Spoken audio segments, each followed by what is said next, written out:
Please rise.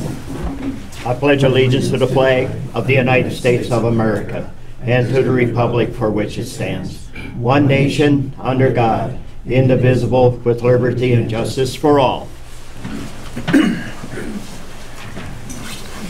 Thank you, everyone, and welcome. I apologize in advance. You may have been able to notice that my voice has decided that it's going to have a slightly different sound to it tonight. Bear with me. These fine people have decided that they would be more than willing to do most of the talking tonight. So, again, welcome tonight. I appreciate it very much that you're here. As we have started lately, we would like to begin the meeting by giving the opportunity, by making the offer, if there's anyone that would like to have a couple of minutes to give us some good news, or to give us some concerns, to give us something that they feel that we need to be informed about. If you'd be kind enough to stand and tell us who you are, and you can have 3 minutes to tell us what you need. Anyone? I mean, anyone?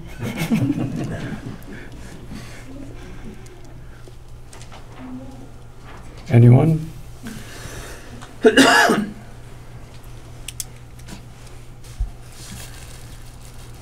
Well, this is going to be a good meeting, and it's going to be a lengthy one, perhaps. So what I would like to do, if there is no one wanting to speak, we're going to close off on that portion of the agenda and move on to the next portion. The next portion is number 4 on your agenda. Do you want to do number 2? We didn't approve the agenda. Okay, let's back up then. Thank you, guys. We didn't do number 2 on the agenda, which is approve the agenda itself. So, would somebody like to make a motion to approve? Thank you, Fran. Second. We have a motion. Thank you, Dave. Motion and a second. Any further discussion? Hearing none. All those in favor? Aye. All those opposed? Perfect. Thank you. All right, now we're going to go fast forward to number 4. Number 4 is the consent agenda. And Ms. Chris, if you would, please. First item is minutes from February 10, 2015, September 5, 2014, and August 7, 2014. Recommendation to approve the minutes of the February 10, 2015, September 5, 2014, and August 7, 2014 City Council meetings as presented. Item B, ordinance number 336, recommendation to approve ordinance number 336, amending the City Code of Cold Spring by changing the regular scheduled meeting dates of the City Council. Letter C, Cold Spring Fire Department Relief Association appointments. Recommendation to approve John Duvier as president, Adam Dollinger as vice president, Michael Lang as treasurer, and Adam Lubbers as trustee of the Cold Spring Fire Department Relief Association. Thank you. Can I hear a motion? I'll make that motion. Thank you, Dave. Second. Fran, thank you. We have a motion and a second. Any discussion? Hearing none. All those in favor? Aye. Those opposed? Perfect. Thank you. All right. Item number 5. If you remember, we the council have decided that in order to fill this open seat, what we're going to do is we're not going to have an election, but instead we're going to ask for applications. Tonight we're going to open the applications and decide how many we're going to interview. And then at our next meeting on March 10th, we're going to actually conduct the interviews. So what we need to decide tonight is, well, first of all, we have to look at them and talk about them, but then to decide how many we're going to interview, and if we're going to interview all 4 of them, we need to discuss how long those interviews should be scheduled, because again, if we're going to give each of them an hour, that next meeting is going to be at least a 4-hour meeting, and that might be a little bit long for most of us. So what I'd like to do is let's open the applications and see who's applied, and then we'll make some decisions from there. How do you want to open them? Should we have Chris open them and read them to us? Do you want to open them yourself? Nope. Open them up, Chris. Okay, Chris, thank you if you would. Just want me to read off the names. If you would, please. First one is Bill Thielen.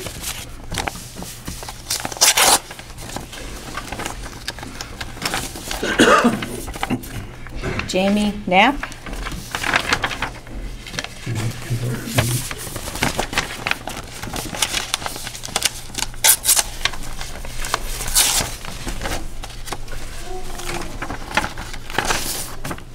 Andrea Robinson.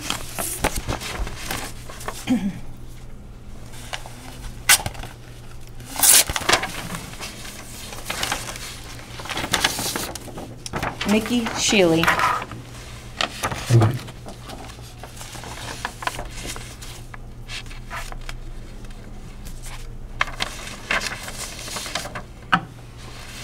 Thank you. All right, gentlemen, there are 4 applicants. From what we've seen so far, all of them are very good candidates. Right? What should we do next? We're gonna need some time to To look review at them? these. Yes, Okay? I do anyway. So The should we- 4 is fine, but should we- I'll need time to, I don't know when we want to set time Well, to look them are you, over. are you saying that you would like to get a photocopy of each of them so you have time to review them outside of the meeting? Or are you saying you want to set aside time during a meeting to review them? What is it you're asking? Just, I guess I wouldn't mind looking them over till the next meeting, and I can't see anything wrong with having probably, 10 to 15 minutes each one. We've got 4 of them, it's not gonna, yeah, that won't take that long, really, I don't think. I agree with it. If Okay. we interview all 4 of them, because they took the time to fill this out, I think we should give them the opportunity of, Yeah, of and interviewing. I need time. and I still need would, time. yes, I would like to have a little Yeah. bit of time too yet then. Is there any reason why we Or can't, each of can us we? get 4, each of the 4 of us get a copy of each of the 4 of them so that we can review them? Sure, no problem. Okay, so in the next day or 2, we'll get copies to everybody, and then on the fine. March 10th, or March 10th meeting, we'll do the interviews. Talk to me a little bit about how we want staff to proceed now. What we said we were going to do is we were going to have staff go through and basically vet them, make sure they're old enough residents, all that kind of stuff. Can they go ahead and do that? Yep. Okay, perfect. As far as scheduling, generally, when we do these kind of interviews, we each get a set number of questions that we each ask each of the candidates, and the other candidates aren't in the room when we talk to them. Do you want to follow that normal, same procedure? I think so. Looks Okay, good. excellent. The normal standard questions, again, have staff prepare them, Yep. okay? Is there any particular order that you want to do them? Alphabetically? Alphabetically? Okay with that? Sounds good to Okay, me. starting about what time? Should we say that we're going to start the interviews at 7? We're going to start the interviews right away, first thing at the meeting, and so basically right after 6:30? We don't know what our Yeah, we don't know what the agenda is. agenda is going to be. No. Yeah.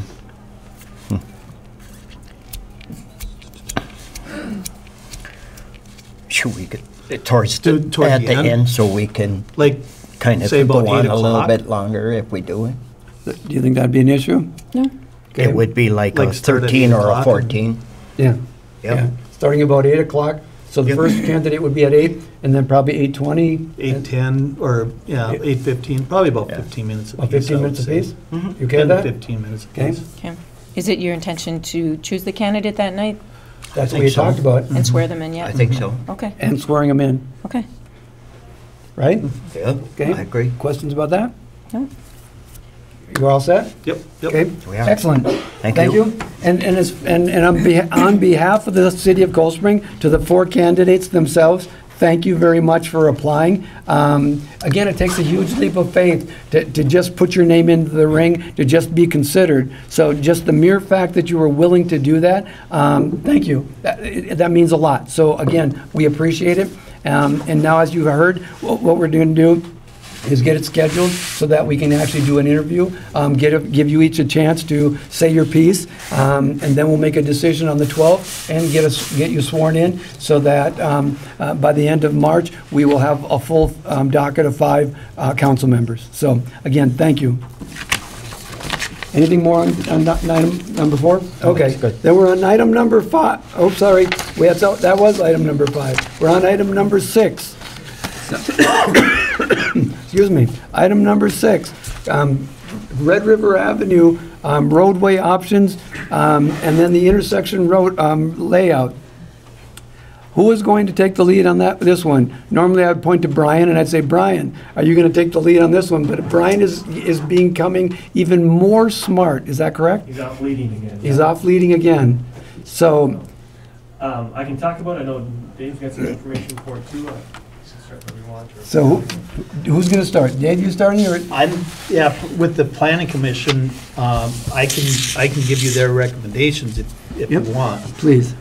Okay, basically the recommendation that planning commission, along with the downtown committee, we got together, and what we came up with was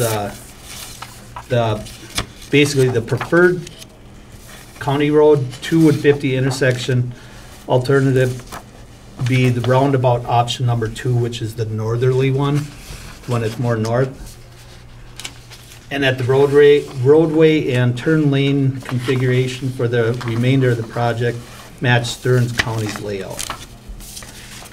Number 2, the section of the road from Highway 23 to First Street North have 2 10-foot parking lanes, 2 12-foot drive lanes, and 1 12-foot turn lane in between the 2 drive lanes. At the section of road from First Street North to vacated Third Street North have 2 10-foot park lanes and 2 12-foot drive lanes. That section, or that the section of road from 23 to Sauk River Bridge be constructed to the configuration that the section of road from County Road 250 to the northerly project limits be constructed. That didn't make much sense here yet. Basically, the 23 to the bridge, that's gonna be the same layout as it is right now. As it is right now? Yes. Okay. Let's see, the section of road from, what's that, Paul? Just to kind of clear up something just above this was you stated from Highway 23 to the bridge reconstructed as it is now, and Yep. that's true. And the rest of it was from the 250 intersection going north to be reconstructed. That's same as right, it is yes, now. that's what it is. Yep. North to the school, Okay. that's gonna be constructed the same way as it is right now. Nothing changes there. And then the section of road from 23 to Second Street South be designed as no parking, and that the lane configuration on Red River Avenue that approaches to Highway 23 may change based on MnDOT's turning movement counts at the signal. They're gonna check, see if we can get a left turn lane there, basically is what they're looking at. They'll be doing they'll be doing the count this spring. And they're gonna see if that light needs a left turn lane off of Red River, not to 23, so. And that's gonna be up to the state whether we get that or not. And number 4, the proposed driveway configurations between 23 and the Ricori Trail will be left to the discretion of Stearns County. That's basically what the Planning Commission has recommended to the City Council. And the downtown committee? And the combined? downtown committee together, Okay, as far as just this. okay. So can I try it, and again, you have to help me. Can I try to Yep. say that again? So south of Highway 23, it's going to stay as it Stay- is? Pretty much stay as it is. Okay. They're gonna do the mill and overlay, but we are going to look at sewer and water also. Okay, because you're still but going to do everything else the televising? Yeah, Yeah. we're Okay. doing the sewer televising, replacing water sewer pipes that need it, but basically the configuration of the road Yes. would remain Correct. about the same, The- south of 23 yeah. Correct. and north of 250. Correct. Yes. So from Highway 23, then going north, Yep. they're up until First Street First Street South, that is going to be That's. no parking, did you say? Up to the Ricori Trail is not gonna have parking. Nobody parks there anyway, so there's not gonna be designated parking there. Okay, And one thing, if you put a left turn lane there, you're not gonna have the room to have really a whole lot of parking there anyway. Okay. I'm sorry, do you have this on a map so that while we're talking about it, you can Yeah. be showing this at the same time? Because again, Oh, yeah, this travel right through that, everything is on there. because if you could do that, that'd make it easier for us to all visualize. So the only place that you were, if I understood you correctly, the only place you were talking about making no parking is only right along down by Highway 23 from Yes. the Rocori Trail to going south down to the Highway 23. Yeah. That's the only area. So the entire downtown section, that is going to be parking as much as we are now. But there are Probably a little bit less because, because of the state law says you Yes, can't within yes. 30 feet, that kind of Yes, thing. yes. But otherwise, it's all going to be okay. yes. All right.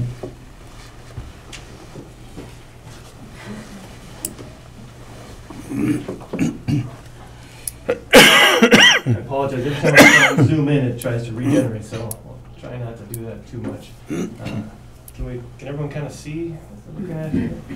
Angie, can you get any kind of an image on that at all? Or not at all? Nothing. Oh, that's good. Okay. Okay. Okay, so from Highway 23 Right. up to the Rocori Trail, that section, there'll be no parking. No parking. Other than that, what other things did you mention just for that small section? What else? There'll be The driveway to Super America may have to get moved. We're not sure what's going to happen there. But most of, if I understood you correctly, most of the driveways in Everything that area else- were going to be up to Stearns County Yes. to do their studies and do their reconfiguration? The intersection, yes. Okay? And as far as the lane configuration, you said on each end, there'll be parking, 10-foot parking, 12-foot drive lane, 12-foot drive lanes, 10-foot parking. and then, Downtown, well, no, just in that Oh, area, just in that please. area? Yep. It's- Was there a turn lane or anything in there? no, I don't, unless Highway You 23, talking about down in this area? unless Yep. Highway 23 Yep. needs Right, one. just at the intersection here, there may be a potential. There of a turn might lane be a there. left turn lane. Okay. But we're not sure Turn yet. lanes here. Okay, The next set of turn lanes would be up here. Yes. okay. Then let's take then Dave, if you would, please walk us with the next step. So from the Rocori Trail going north to, From that, there'll be two 12-foot driving lanes and 10-foot parking from there to First Street South. okay. And so then- everybody knows First Street South is the corner where the City Hall is located. Yes. Okay? And on that, Looks like center turn lane. on that, let's see, from First Street South to First Street North, there's gonna be two 10-foot parking lanes, two 12-foot drive lanes, and one turn lane, 12-foot turn lanes on the ends there. So again, if I can, in simple terms, they're basically from First Street South to First Street North. Yep. There are 5 lanes going across. There'll be a parking, a Yes. driving, a turning, a driving, a parking. Yes, yes. And that's just in that roughly 2-block area? Those 2-block areas. And so there'll be parking in that entire area, correct? Yes. All right, so with the exception of what the state law requires, the 30 feet back from the lights, that kind of stuff, with the exception of that, all the parking Everything that should be exists there, yeah. right now will continue. Yes. Okay, excellent, thank you. Now, can you keep going north for us? That goes down to, that gets narrowed down and goes to two 10-foot parking lanes and two 12-foot drive lanes from First Street North to, up to the roundabout, Okay, or the proposed roundabout, I Proposed should say. roundabout. okay. And then once you get further north yet, you're talking the roundabout, and then north of the roundabout on County Road 2, you're saying That's everything is the same way as it Basically is? the same, yeah. Okay. Yeah. That's the proposal of the downtown committee. Yes. And the planning And the Planning commission. Commission's recommendation Okay. to this, to the Excellent. council. Excellent, thank you. Fran, comments? No, looks good. You ready to go with that? Yes, looks good. There's a lot of time in it. I know Paul Hessian, he said that, what was it, the last year and a half now, the downtown committee met? About a year. Yeah, year. So, and they did a good job, I think. It was a lot of hard work. My comment about that is exactly what you just said. A lot of people have put a lot of time and effort into this. And again, is it going to be ideal? Depending upon who you ask, there is no such thing as ideal. But is this going to be a vast improvement? And will this be a good, is this a good compromise? Is this a good choice? I think it is. I think it will work well for us. So I think it goes well. Would the county like to make any statements, address us at all?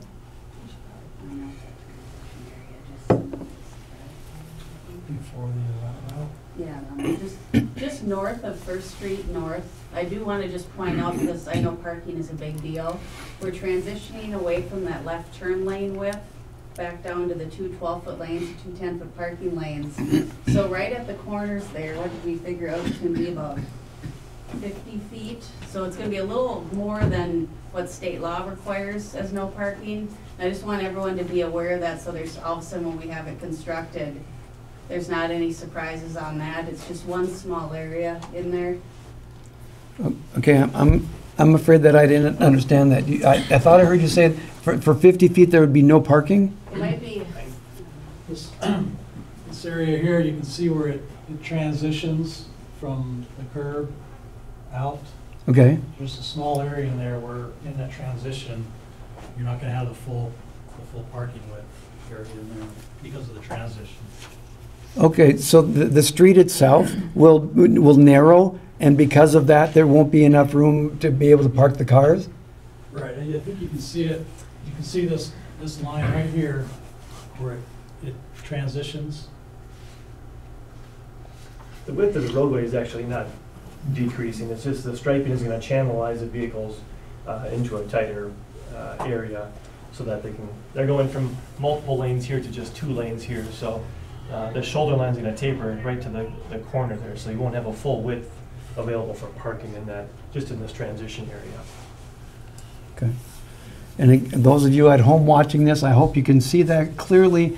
And if not, again, I'm hoping that you're understanding the oral testimony so that you can understand, again, the parking on the street will still be there with the exception of that area right there where there's the transition. Okay. Okay. Stearns County, Jody, Ms. Johnson, anything more? Anything else that you'd like to? I think the key thing is, our next steps, we of course have to work with the property owners up where that proposed roundabout is. There are 3 very much impacted property owners, and there may be a couple of smaller strip takes along there too. So we have a lengthy process to work with the property owners as well, because we don't want to rush them through it either. So. Okay, thank you. So if the council has any more comments, or more questions, more concerns, otherwise I believe the next step, So one isn't ruled out yet then, right? If we're gonna have problems with the property owners, if we have to go back to 1 again, I would say no. It's more a matter of, we have to work through things, and some of my understanding, and I know there are people that can correct me in the room, roundabout, the southerly roundabout would impact property owners. It's not like they wouldn't be impacted whatsoever, whereas the northerly one makes it a little bit more obvious of a total take versus a partial take, I guess. The northerly roundabout eats up this homeowner's garage. So while the city and the county has to acquire that property, are we required only to buy that garage from them, or are we required to buy the whole house from them? Typically, what the county's process has been in the past is we work with the property owner and the independent appraiser that we have to hire.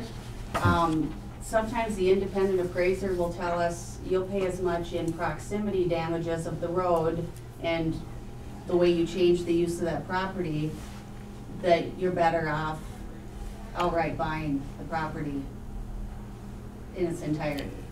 And then selling the house over again then, right?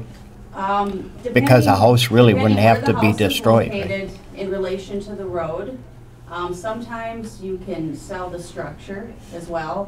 You put it out for bid and basically the highest bidder can come in and move those homes. It's part of a building demolition contract. So there is a chance of this house being gone completely, and I know that one is, no matter what, and this house being gone completely too? I think with this northerly roundabout, we feel that 3 homes would be. 3 homes, okay. Now, we have had it where the property owner has said, we'd like to stay, we'd like to, Oh, but that doesn't happen very often. are we going to see any kind of litigation? We haven't gotten to that point, I guess. Typically, Okay.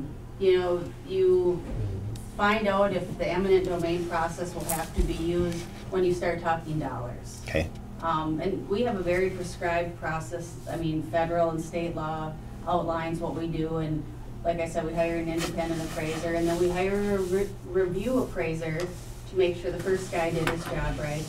And then we sit down and we help the property owners find replacement housing, and we have certain rules we have to go through with that as well. And this is kind of why we wanted the decision to keep moving forward, because nobody wants to look for houses in the winter and nobody wants to move during Christmas. So we kind of want to get this process going so people can be looking when they want to look for homes, or we can assist them in that process as well. But So- I can't guarantee that we won't need to use our eminent domain authority. okay. So the city's portion of this is again 50%? Correct. All right. But if worst scenario goes, this one won't be used at all then? This is gone then, right? If that's correct, yes. Okay.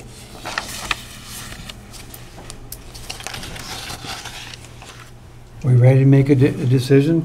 Because the next, what it appears we're supposed to be doing is we're supposed to be approving the recommended, which is a resolution 2015-3, which is recommending that County Road 2 and Red River Avenue roadway configurations and County Road 2 and 50 intersection layout to Stearns County be as you just described.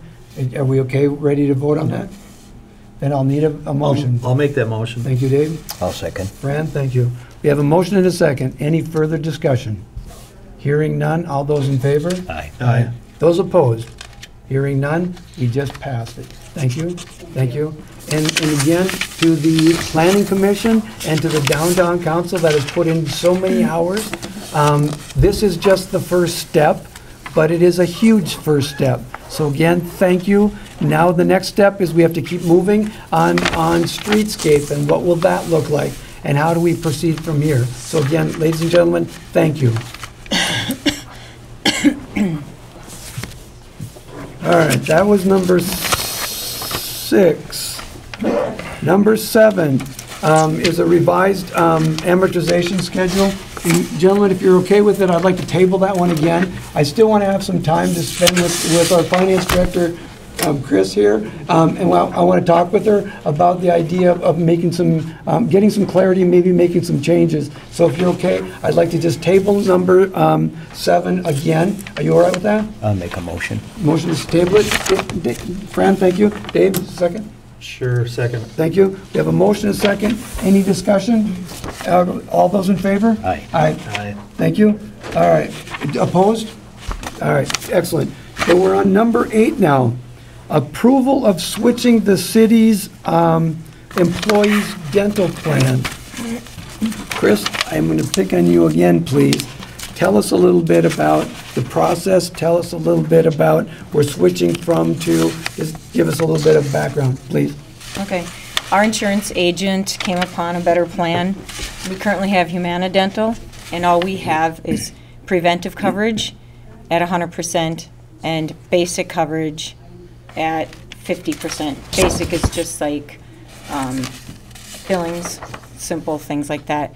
And he found a plan, it's only about $17 a month more cost to the city, and it would cover some major dental services. I think that coverage is at 50%. And the basic, 80, is that, I didn't bring it with me. I think the basic goes from 50 to 80%, and the major is at 50%. So there's some things that weren't covered before, and some things that are covered a little bit better. And overall, it's an increase of about $17. So the cost to the city is $17 per month, or is it per employee? No, per month altogether, For everybody? for everybody. For everybody. Yep. Okay. So it's about $160 a year or something like that. Certainly in the budget, because our health insurance rates came in less than we had budgeted. So there's extra money from that. Okay, council, I'd like to ask a question. Are you willing to give them something so they have better coverage and where it's basically not costing the city more than about $168 a month more, or $168 a year more? Are we willing to do that? I'll go with it. Excellent. So that a motion to approve it? Good. Second. We have a motion and a second. Thank you, gentlemen. Any further discussion? Hearing none. All those in favor? Aye. All those opposed? Thank you. Passes. Congratulations, Chris. Angie, you have dental. Okay. All right, we're on number 9, Paul.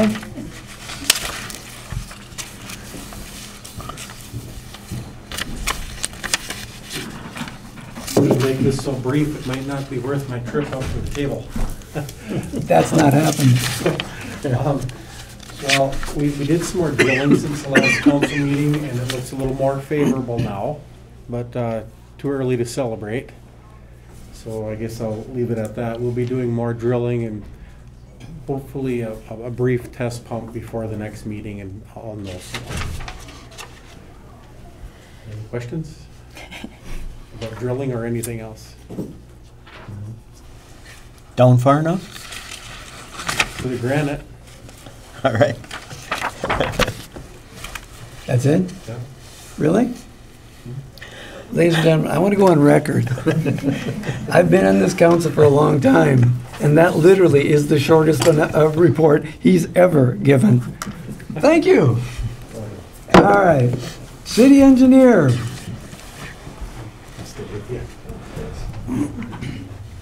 Can you match that?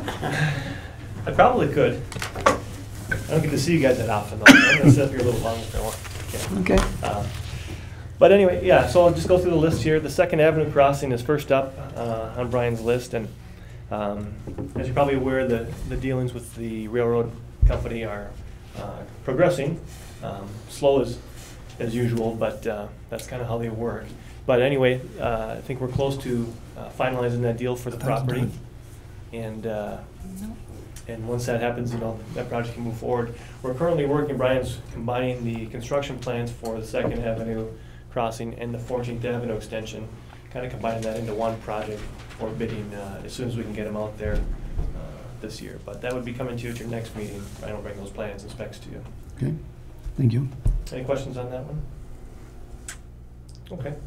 Well, the next one, you guys already you already divided and conquered on that one. The Saskatchewan and Red River Avenue alignment and parking discussion and things you already kind of went through it. So again, I can try and answer any questions you have on that, what you talked about, but I think you may have that covered already. I do have a question with regards to that. Okay. When Brian was here, he promised us that he was going to help work with Paul to create some videos, some vignettes that we could then put on our website and also play on Channel 10. That would show how you build a road, how we've gone through the process, what the road, when it's reconstructed, what it's going to look like. Basically provide a whole lot of information. And because you're acting in Brian's stead, I'm asking you, what's the status of those videos? When can we see them out and produced so that we can, again, get this information out on our website, on Channel 10, so we can provide as much information as possible? I'll let you start. Okay. I can fill in. Yeah, I'll take the heat off him here. We didn't have any plans to do any videos at this point. You know, we still might, but more clearly now the critical thing was to get these plans on the website. So that's what we did. And then notifications, in the record, in Channel 10, and on the marquee, to let people know that it's all on the website, so people could view it and comment. I'm not sure if it is. Is it on the, is it? Yes, it was done last week. So it's up there? Yep.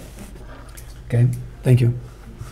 I'll just add that, you know, if you're looking for a video just kind of showing how the roundabout works and functions, you know, you may have some people that have questions about that, how it's going to work. There are a lot of videos available that you could just kind of loop on the website as well. It's great for showing how large vehicles and buses get through there and how the sequencing works. So those are readily available through MnDOT and other sources. So if you'd like to get something like that, they will be available right away. Again, what I was trying to get at is, first of all, we need the information out so people understand what it is we're talking about. But the second part of it is there's an education process that's going to go along with this. I'm not certain if you knew this, but this is the first roundabout in Cold Spring. There's going to be an education process. When do we begin that education process? And I was thinking that last week would be a good time to start. So if we can start getting something on the city's website is good, on the Channel 10 is good. We need to provide the information as soon as we can, as best we can, so people can start seeing it, so they can express concerns. Again, what I'm saying is information is power. I want to be able to inform the community of what's going to happen, so let's get that out there. See, I agree with that. You know, at this point, I think we had the right priority, get the maps on the website and get the notice to people that it's on the website. And now that the council, the downtown committee, the planning commission, the council, and the county has all decided on roundabout 2 and the turn lane configurations, then I think we can focus maybe on a roundabout. That we could show only the roundabout, you know, on the website, only the one that was selected tonight, and then maybe some videos like you're talking about to show turning movements. You know, some people, if this were several years ago, a lot of people didn't drive roundabouts yet and are not familiar with them. Now a lot more people are familiar, and they understand them better, but not everybody. And so it's important to, I think, to show it on the website so they can see the turning move configurations, such as you don't have to stop if there isn't anybody in the way. It's kind of like a yield sign. You yield if there's somebody in the roundabout, and if there's nobody in the roundabout, you can keep moving. So I agree. Now would be the time to do some education about roundabout. It's also important that you know, some of the community probably is not on the computer, not on the internet. So I think pamphlets or some diagrams, either at City Hall or like the grocery store or something like that, I've seen as well, where a lot of people come and go, where they can just grab a pamphlet, and if they don't have internet access, for instance. And again, that's the kind of suggestion we're hoping for. Again, the information has to go to everybody. If you have Channel 10, that's a choice. If you have internet, that's a choice. If you get the record, that's a choice. We need to get it to everyone. So how are we going to do that? Paul, the other question is, now that we've talked about the basic configuration of this street, how are we going to, what's the next step? It has to do with streetscaping and all that kind of stuff. We need to get that information out. In this week's record, I understand there was a full-page ad by some concerned citizens saying, do we really want to pay for this? My question is, how do we get the information out there so that people can see it and people can understand what it is that group is concerned about? Let's get that information out there, can we? Yep. Thank you. Thank you. And we can have something at our chamber showcase booth too. You know. Yes. put up a big drawing there and Perfect. Okay? get some information out there. Thank you for that. Do you know when is the Chamber's showcase? March 21st, March 21st? And where is it located? at Rocori. It'll right? be at Rocori Mhm. on March 21st? Mhm. Does it have a start time? I don't know it. 9 to 2? It goes from 9 to 2? And that's the Cold Spring Chamber showcase, community showcase? Is there anything else that goes along with that in addition to the showcase? Like, is there a baseball thing or something? That's the theme. What's the theme? Something with, Take me out to the ball game. yeah. Take it's me a out to the baseball ball theme. game? Okay, so that there, but it's the community showcase on March 21st? Okay, and you're gonna have some information about the roundabout? Yes, we So will. everybody should come up there and get some more information? Yep. Excellent, thank you for that. All right, what else you got? Just other, so if there's any questions, general questions that you've got, I can relay to Brian or try and answer, otherwise I think I'm done. Anything? No. Dave, Brian? Good. You got something? Yeah, I would just like to address the biggest concern that we've had about this street rehab is about narrowing the street. You know, so typically, you know, we are narrowing it from what's kind of like almost like a 4-lane, because it's not really depicted where the driving lanes are, but we're narrowing it to an interstate driving lane of 12 feet. That's the same with interstate driving lane is 12 feet, so our driving lanes here would be 12 feet, and the turn lane would be 12 feet also, same width as the interstate driving lane. And then the parking lanes, a lot of times can be 8 feet, 9 feet, or 10 feet. In this case, they're 10 feet. You know, they're extra wide again. And in this case, because it's such a busy county road, they require it to be a 10 feet, a 10-foot parking lane. So, but I just want to point out that, you know, how to compare this narrower street, compare it to the 12-foot interstate driving lane, because that's what it's going to be. Maybe that helps people feel better about narrowing it. And it should be a lot better traffic flow because there'll be turn lanes. Instead of, a lot of times now, say you're coming from the north, you come up to Main Street, while somebody's waiting to turn left there, and people, you know, illegally go around the right side. And that would actually, the way it's going to be laid out here, it would be legal to pass on the right side while somebody's waiting to take a left turn. So it should really speed up traffic. I know the road is wide enough. Didn't we 2 years ago try to fit 4 lanes on that Yes. street? Yep. So Yep. we know it's wide enough. We know it's wide. Yeah. Now, again, if you remember back when this whole process began, one of the proposals that Stearns County had back in the beginning was that the road from Highway 23 up to the intersection of 2 and 50, it was going to be a 4-lane road in both directions. So we know that the road is wide enough for 4 lanes because that was their proposal. Now, obviously, since that time, we've been fortunate enough that they have backed off, and it's going to stay a 2-lane road, which is a good thing for the community, but it is wide enough for 4 lanes. It is an exceptional wide road anyway. It is. Yeah. But then we would lose parking if it were 4-lane. Well, yeah, because our transportation plan 3 years ago, you know, we had to develop this transportation plan, and we were up to 4 lanes to move traffic because the county wanted us to see about other roads south of town, north, east. And they kind of told us, because I sat on those committees, and they told us that, you know, if you don't find us other roads, we're going to make this a fast road, you know. Then something magic happened, the count changed or something, so. And if people think it's narrowing, there's still lots of road there yet, you know, so. It's really only narrowing it by 4 feet, correct?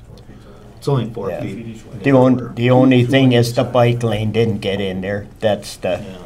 you know, it would have been nice if there would have been some kind of a bike lane in there, you know, but, But I guess the consensus about the bike lane is that, why don't we put bicycles on the busiest road in town? That's right. You know, we recommend, I mean, they can take it if they want to. We recommend biking Okay. on Third, because Red River Avenue is 4th Avenue. so they could rather bicycle on Fifth Avenue or Third Avenue. So Instead of our, the busiest. so our sidewalks, Paul, are going to be now they're going to be 8-footers now, right? Instead of 5-footers, Oh. the sidewalks? I'm just going by, what's the city's position on the bikers on the sidewalk? That's what so if it's an 8-foot sidewalk, are we gonna let the bikers under since it's gonna be wide, or is it still gonna be it's still gonna be a 5-foot sidewalk?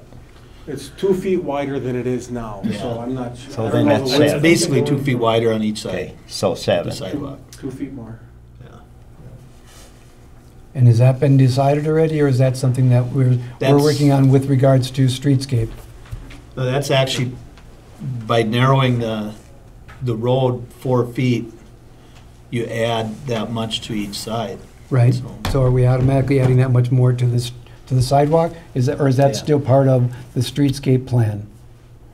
Well, sidewalk or streetscape. Yeah, that Okay. is part of It's an streetscape. extra 2 feet behind the curb on each Okay. side of the Yeah. street. Perfect, perfect. Anything else for these gentlemen?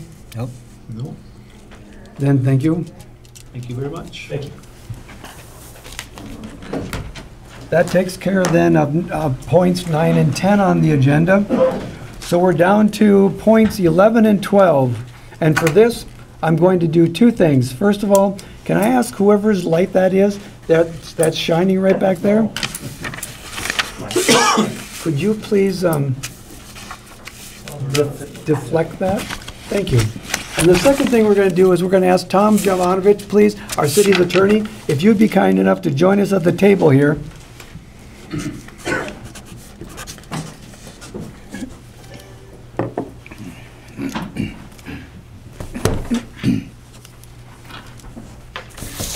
Thank you. All right, point number 11 on our agenda. Tom is going to talk to us about, we need to gain access to the administrator's computer. Tom, if I can ask you to pick it up from there, please? Okay, a little background here. The city administrator is currently on an FMLA leave. The computer used by the city administrator in his office is owned by the city, and it's located in the office, and it's used for official business. It's an Apple computer. My understanding is that the other computers in the city hall are Microsoft-based. The city right now is unable to access the administrator's computer because it doesn't have the Apple ID, the password to the Apple ID, the computer password, and the encryption key. It needs all that to get into that computer. The city needs access to that computer for a couple of reasons. One, just to conduct ongoing business, it should have access to that computer, because if emails are sent to the city administrator only, it goes to that computer and no one else has access to them. Also, the city is involved in litigation with that Eric Johnson matter, and the city has a request for production of documents submitted to them. Diane Ebert is defending the city through the city's insurance carrier, the League of Minnesota Cities. She's talked to me a couple of times about needing access to that computer to ensure that she has all the emails that the other side has requested. And actually, I confirmed with her today whether she still needs that, and she says she does. So some time ago, I asked Mr. Hetland that I needed access, we needed the access to that computer, and he said that he had provided all the documents and that there was no need to get in there. And when he told me that, I again checked with Diane Ebert, and she said, no, and for purposes of due diligence, we need access to ensure that we have all the documents that are needed. I then made a second request to Mr. Hetland on February 17, informing him of that. And he replied shortly thereafter on February 17th, stating in an email that, and I quote, "You'll get the password when my duties end. I'll get the agreement to you later tonight." And that agreement we'll discuss on the next issue, but it's a severance agreement, basically. So I wrote back to him saying, these are two separate issues. We need access to your computer, and it has nothing to do with a severance agreement. And that's where we sit right now, is we need access to that computer, and we don't have it. So I'm requesting that the city council pass a resolution tonight ordering Mr. Hetland to provide the necessary information to access that computer. And we did check the law on this, and it is appropriate for the city to request information so long as the information is limited to the scope of passing on institutional knowledge to the staff or providing closure of completed assignments. And that's what we're doing here. It's not a violation of FMLA leave to request this type of information. And all we're simply asking is give us the passwords to get into that computer. So I have a resolution here prepared, and the resolution basically states simply provide the city attorney with that information by Friday noon so we can get access to the computer. Now, if you want, we can insert someone else's name other than my name. We can put the city IT representative, because frankly, I'm not going to access that computer. I'm going to have and I discussed this with the mayor, we're going to have the IT person access that computer and then attempt to make a copy of the hard drive, because for purposes of litigation, you don't want people who don't know what they're doing monkeying around. We want to ensure that all the documents that are relevant are there. So I'm willing to go either way, but we need to get access to that computer. Are there any questions? I'll make a motion. Okay, I have. Okay, well, okay. Okay, we have a motion. Do we have a second to that motion? First of all, I have to get clarity. The motion you're making, Fran, is about for- what he's written up there? Right. Okay. Why don't you look at this Why don't- first, Why and don't we then- spend a minute reading that? Excuse me, thank you. Give us a clean copy. Here's one for Chris. okay. Thank you.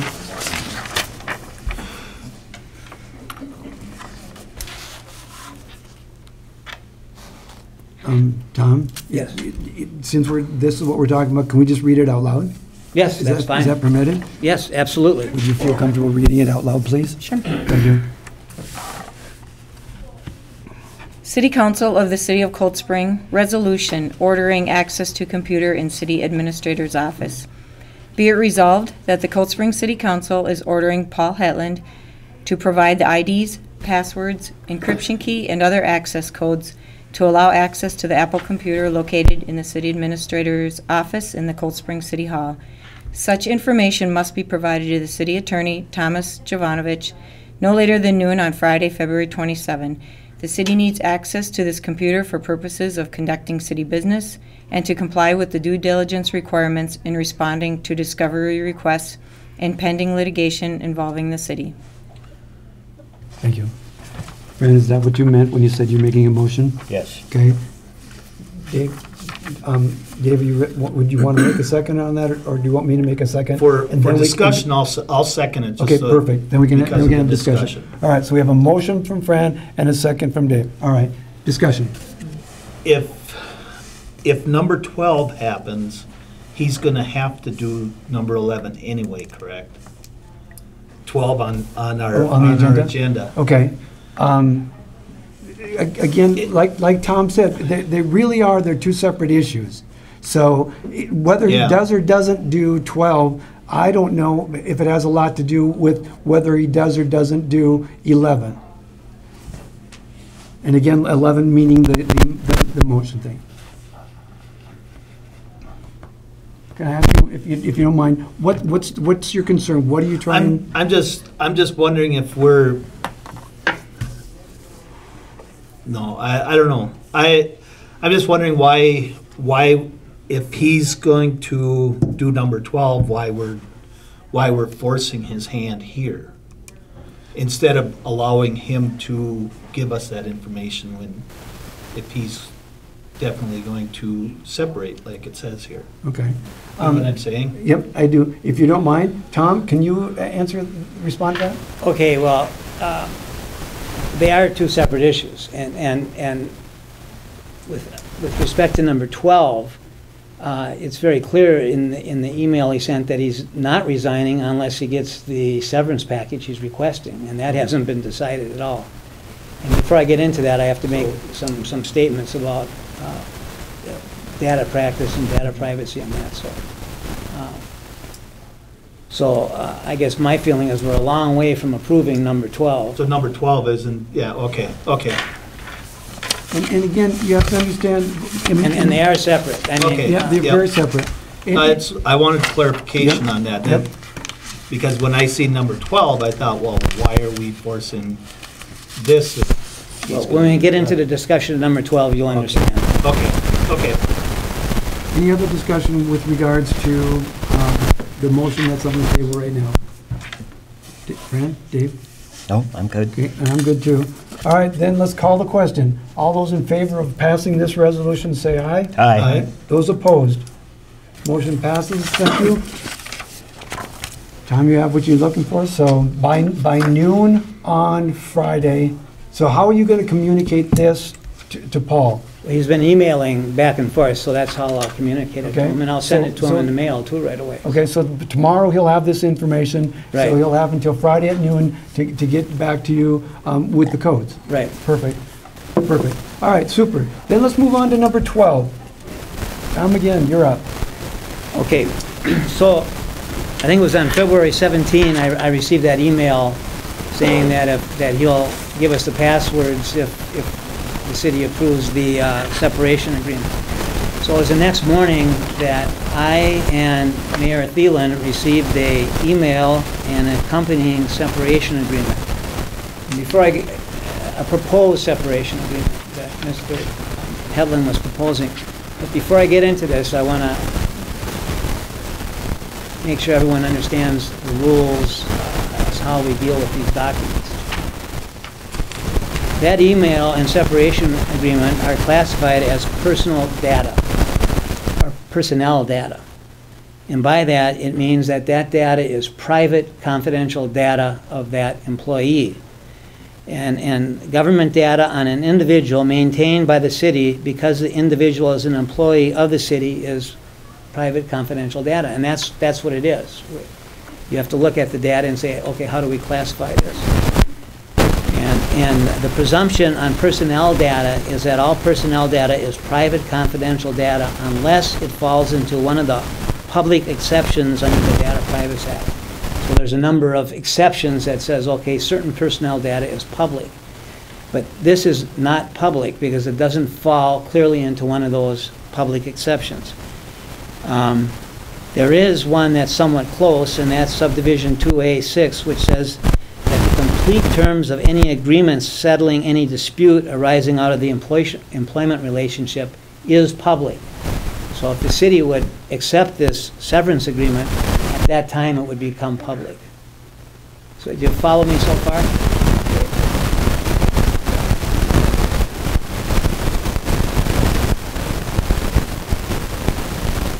Now, how do we handle this? Basically, in that email, there is a threat of litigation if the city doesn't accept this severance agreement. So what I did is I sent that to the League of Minnesota Cities, who is our insurer. And I talked to 2 different attorneys down there already, and they're working with us on this because they have it and they're our insurer if there is a lawsuit.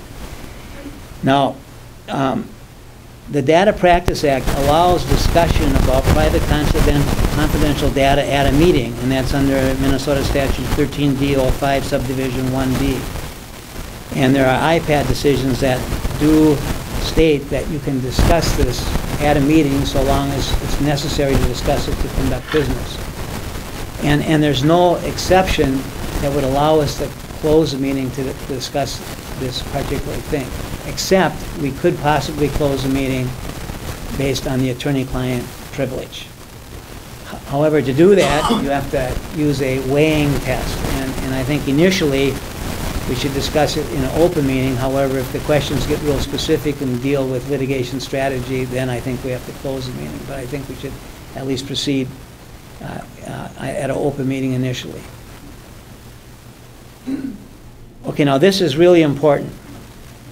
That the open meeting law allows you to discuss private confidential data at a council meeting so long as it's reasonably necessary to conduct business or an agenda item. So we have a request to the council saying, there's a severance package I want you to consider, so we can discuss this at the meeting. This is really important. The only place you can discuss this private confidential data is at an open meeting, a duly called meeting. So what happens when you leave here and people start asking you about it? You cannot discuss it. I mean, that's period. You can't discuss it. So I, with the attorneys at the league, have come up with what you're going to say. If anyone asks you about this, you simply say, please refer to the meeting minutes. You can't discuss it. You can only tell them, please refer to the meeting minutes. And that's on the advice of both myself and attorney from the League of Minnesota Cities. So are you following up to this point? Okay. What I'll do is I'll hand out, and I want these back. I'll hand out the email and proposal.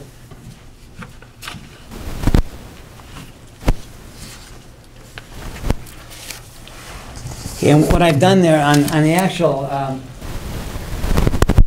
separation agreement, I've just highlighted one paragraph because that, for your purposes, that's all you need to really look at, because the rest of it is legalese and how you would resolve a lawsuit. And it's multiple pages. But what I would ask you to do is read through the email, and then you can look at that second paragraph in the separation agreement that I highlighted.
And Tom, if I can, just to make it clear, what we're reading right now is what we are not to talk about at all, Correct.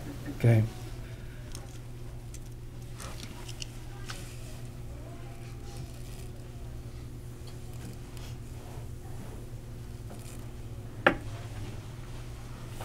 Chris, if you and Angie would like to just sing a little bit while we're reading. I'm okay. But thanks. Anybody else want to sing? Dance?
And Dave, I know this is, you haven't had much time to look at this and read it, but I'm just curious if you've read enough of it to be able to have a general conversation with what you've read so far.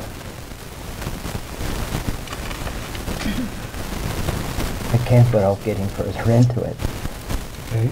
If you want to, and again, that's what I want to know, because Yeah. as Tom said, if we want to keep it as a general conversation, then we can keep this as an open meeting, which would be my preference. If, on the other hand, you want to get into a lot of the nitty-gritty, a lot of the detail, and a lot of planning and of planning for the litigation, I understand then at that point in time, if we get into a lot of detail, at that point, we close the meeting, correct? Correct. So if you want to get into detail, we have to close. Otherwise, if you're comfortable asking questions, general questions, even though you may have a specific intent in your mind, asking general questions, we can keep the meeting open. But if you want to ask specifics about it, then I'm afraid we have to close.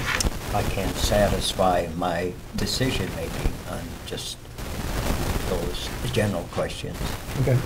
That's what So I you- feel about So it. you're going to want to do that, Dave? And again, I apologize, I know you haven't had much time for this, for reading this, and again, for that, I apologize, but we do need to move forward and to some degree. So can you ask just general questions and be satisfied, comfortable making a decision, or is it your wish that we close the meeting so we can talk to Tom and get specific?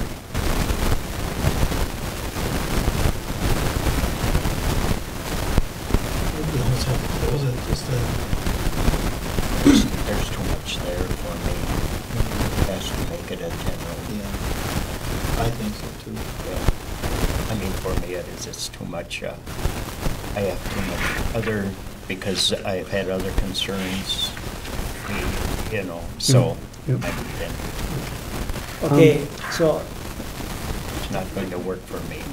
to close a meeting in something like this, we have to be very careful because it's not what they call a bright line rule for the attorney-client privilege. It is a weighing of the interest of the public in knowing what's going on, and more importantly, the public has an interest in knowing how you arrive at a decision. Yeah. And that has to be weighed against the attorney-client privilege, is your need to discuss litigation strategy and my ability to be very candid in my responses without disclosing litigation strategy to the other side. So just as a way to begin this, the request basically is he's willing to resign, but he wants a severance package well in excess of what the city owes him. Under the current contract, depending on how the resignation would happen, he's entitled to up to 2 months pay. And his request here is for substantially more than 2 months pay. And then he's saying that he'll waive any claims he has against the city. And just to lay a record for closing the meeting, in his email, he does say that I am also doing this as a compromise to further legal action. I've been advised and approached to take legal action to secure my future to the damage caused by my employment with the city. I've discussed this with the League of Minnesota Cities because they defend the city on things like this, and they said there is certainly enough here to close the meeting to discuss litigation. So, again, it's a weighing factor, and you believe that by weighing those two interests, it's important to close the meeting to discuss this? Yeah, because it would be hard for me to make the right decision on what is just given on open discussion. Now, if we close the meeting, we can't come to a decision. The decision has to be made in the public. Okay, so if we're going to close the meeting, I'll give you another resolution, and someone has to actually read this into the record, and it has to be a council person.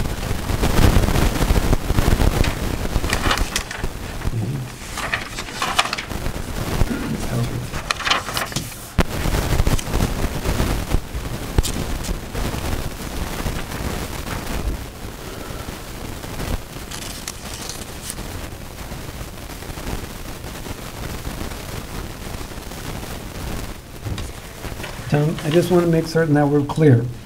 What we're trying to decide is whether or not, Paul has made a request. Basically what we're trying to decide is, do we accept the request or not? And then if we're going to, and then, so we can go into a whole lot of detail, but is that basically the question? You could do one or two things, I see, is that,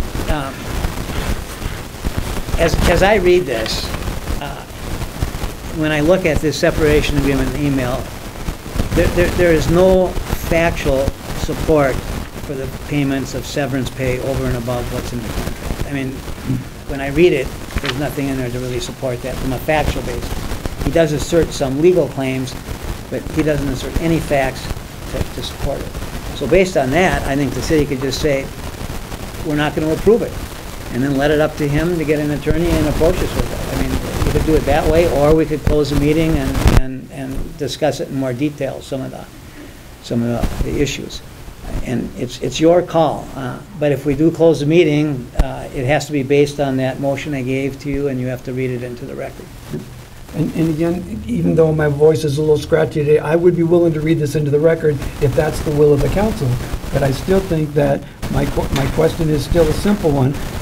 If what we're trying to do is decide whether or not to accept his conditions or not, if that's the decision, I don't know that we need to close the meeting. Questions? If we don't accept his, then what? It's up to him to pursue whatever he wants to do. He can, he can continue working here. I mean, because he made it very clear that this is not a resignation. He will only resign if this is approved. So he's still an employee. And if he doesn't like your decision, then it's up to him to get an attorney and pursue it farther.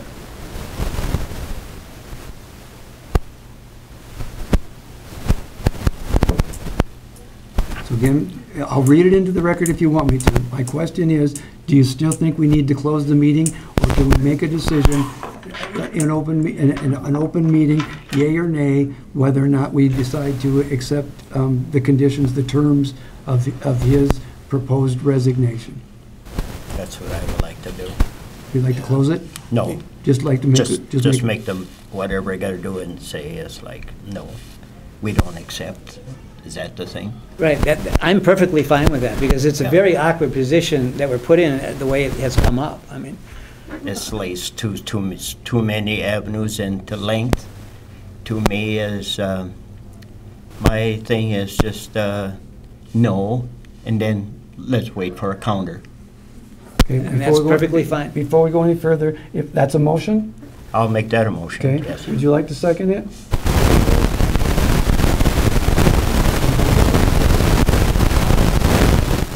Perfect. So Thank the you. motion is to deny the request Correct. for... Correct. Okay, now that we have a motion and a second, we can discuss it. Okay, so thank you for that, Fran. Dave? And again, please, as general. I know as general, his contract is another what? Well, depending on how the termination would happen under the contract, he may be eligible up to 2 months of severance pay. And basically what it says, and I have it here with me, so I'll read it to you. It's not a... Tom, and at this point in time, when does at will get put into the, because he was hired at will? Right, he is an at-will employee under the contract, correct. Okay. And here's what the contract says.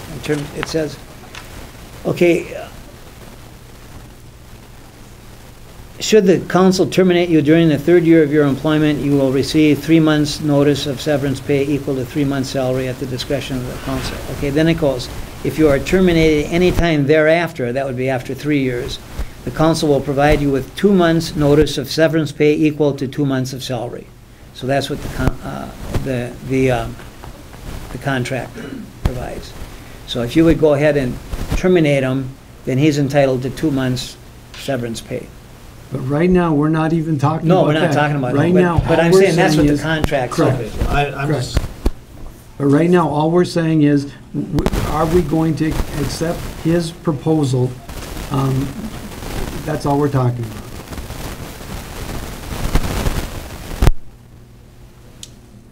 Dave, do you have any more questions? I Not off the top of my head, no. Okay, so we have a motion on the floor right now, and the motion is to just not accept the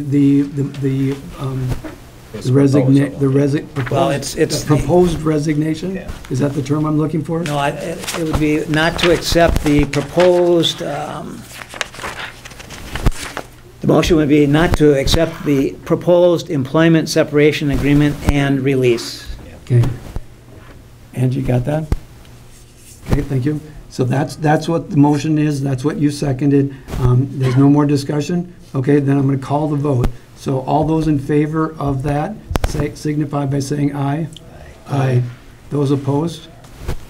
Passes unanimously. Gentlemen, again, I apologize for putting you through that. I'm sorry that we did that. But it had to be. And Tom, again, thank you for the guidance. And again, I just want to remind everyone, if you're asked anything about this, you simply say, please refer to the meeting minutes. Thank you. All right. Anything more on points 11 or 12? All right, excellent, thank you. Let's Can I move. have that, those documents? Yes. Oops, sorry. Yeah. Yes, Please take them back. please take them back. All right. Okay. And again, Tom, thank you. We're on item agenda number 13, approving, wait, Tom, before you leave, I just want to ask one more question. The recommendation is to approve the payment of the accounts payable.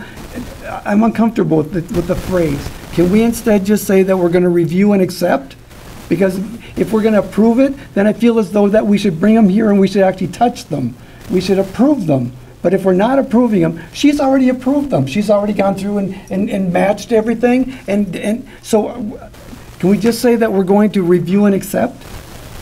That would be fine with me, I mean. Okay, then, thank you. Then, going forward, can we just review and accept? Okay, so we're going to review and accept the payment of the accounts payable according to the list and supplemental list presented by city staff. Can I bring this up?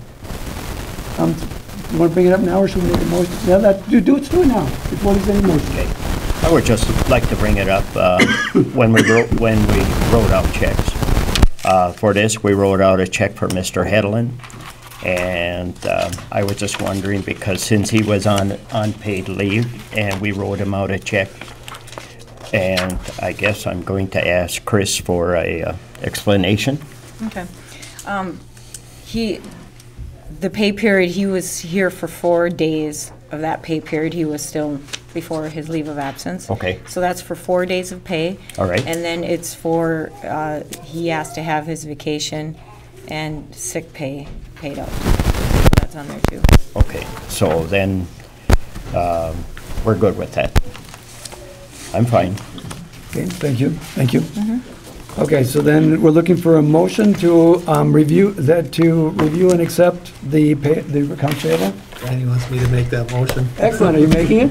Good. Yes, I am. Thank you, Dave. I second it. We have a motion and a second. Any further discussion? Hearing none, all those in favor? Aye. Those opposed? Thank you, motion passes.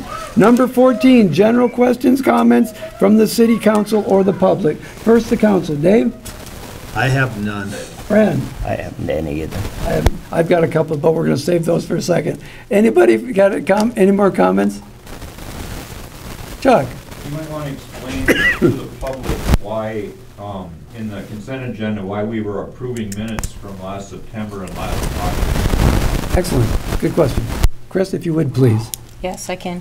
At the end of the year, one of the staff members was reviewing all the minutes to make sure everything was in order before our auditors come out, and she discovered there was 2 sets of minutes that had not been done. Angie comes to all the meetings and does them, but these were special meetings, which she doesn't attend, and so Paul usually did those for the special meetings, and they weren't done. So we didn't discover it until this past week. So Angie went back and listened to the recording from one of the meetings and did the minutes, and I did the other set. Okay, thank you. Anything else? Okay. Then I just have a couple of quick things. I have one when you're done, too. Oh, you have one? Okay, you take yours first then. Okay. I just wanted to touch base with the council and let you know, in case you're wondering how things have been going, Paul's been gone on leave for about 2.5 weeks. So I just wanted to check in and let you know things are going well. We're busy, and Angie and Lois have stepped up a lot. They've been taking on a lot of my work, and I've been taking on a lot of the administrator duties. And on top of everything else, obviously, Tom knows we have a lot of irons in the fire with other projects going on and things he's working on with us. So anyway, things are going great, and I just wanted to let you know that.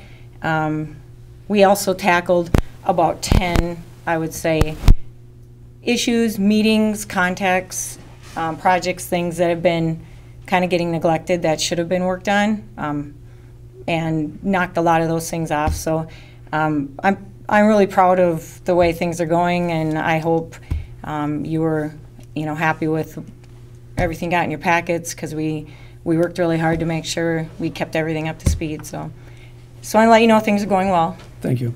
Thank you. Okay, anything else? Otherwise, I have 3 quick things. First of all, at our last council meeting, we talked about the idea of having a city email address. And what we found out from staff is that we can do it, but it's about $50 per year per account? Yes. Per account? Yes. Okay, so do we want to go ahead and get a city email address for each council member? I think so. Right now, I'm using my personal email account, Yep. and that could be made public. Correct? That's what the League of Minnesota Cities say at their training sessions. And when I have asked our city attorney about that, he has indicated the same thing, that Yes. under the right set of circumstances, if you were using our personal email for city business, that under the right set of circumstances, yes, our individual email accounts could be made public. But isn't that all public information anyway? Isn't Can anybody, that should be public information anyway, right? No?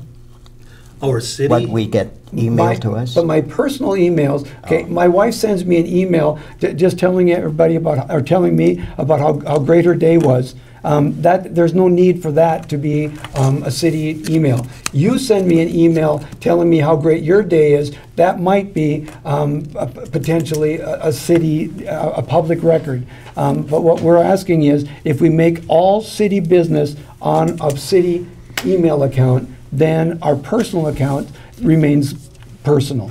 But on that email, is there any chances of that turning into a quorum? Of deciding? No, there should really be The no open discussion meeting- between the council open members. meeting law- Shouldn't discuss on. The open no. meeting law still is the same. We still can't do serial emails, we still can't do any of that stuff.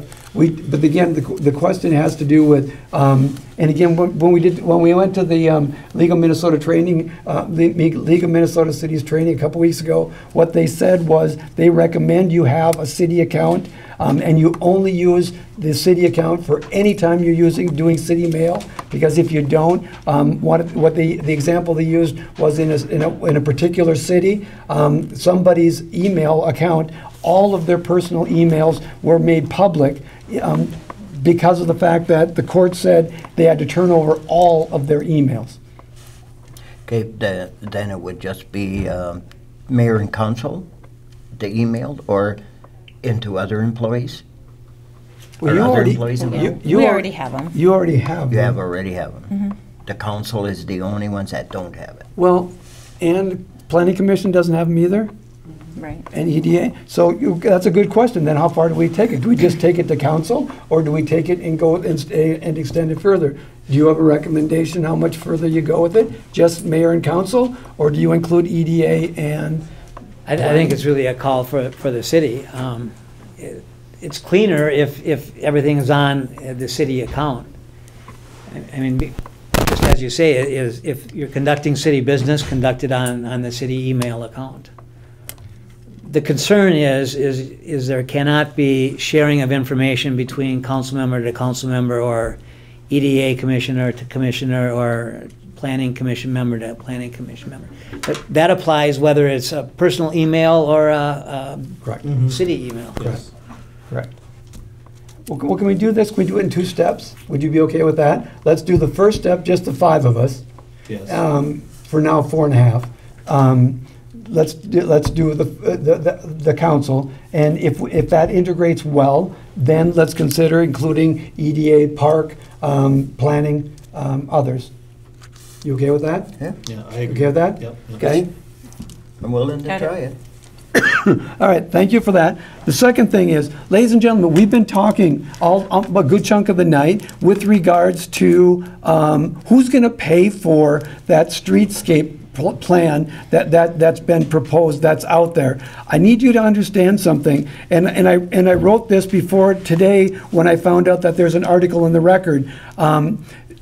Dan Stile, who's our EDA executive director, he's been out there beating the bush, and I've been invited to a couple of meetings that he's been working or conducting, and he's searching for all kinds of sources, grants, different ways of raising the funds. We're trying to find as many different ways as we can to try to find methodology to pay for these improvements without actually making the adjacent property owners pick up the tab for the vast majority of it.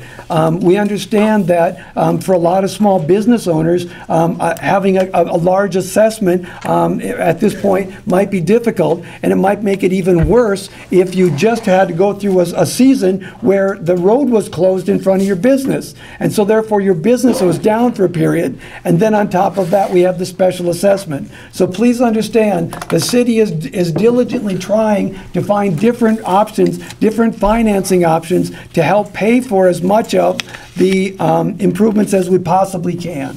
And to that, I want to say, Dan, thank you for your efforts. Please don't stop, and I hope you find some success with that.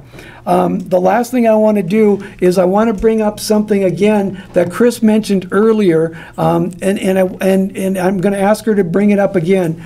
Earlier, you mentioned something about a showcase. Can you say that again, please? Sure. The Cold Spring Community Chamber Showcase is March 21st at Rocori High School from 9 to 2. City will have a booth there and lots of others, and from what I understand, lots of fun activities, so bring the whole family. And what kinds of information, Paul Hession, what kind of information might be available at the community showcase? At the city's booth? Yes. Information on the proposed roundabout, County Road 2 reconstruction, and I don't know if we have everything else figured out yet. Or do you have other things? We'd always bring pipes, old pipes, new pipes, so people can see what an old water main might look like, an old sewer main, and what it's replaced with. So that's always kind of a hot topic. Obviously, the roundabout and the street will be hot topic. But it could be wellhead protection. They're probably going to be wondering about well drilling now, possible water treatment plant requirements, just any hot ticket items with the city. And I think you have your own booth, Chris, police department, and the fire department probably too. They'll be renting to us. So. Excellent. So again, please, community showcase, the 21st, plan on showing up. Thank you. Angie, thank you. Tom, thank you. Thank you. I need a motion to adjourn. I'll make that motion. We have a motion and a second. All those in favor? Aye. All those opposed? Thank you. Good meeting. Tom?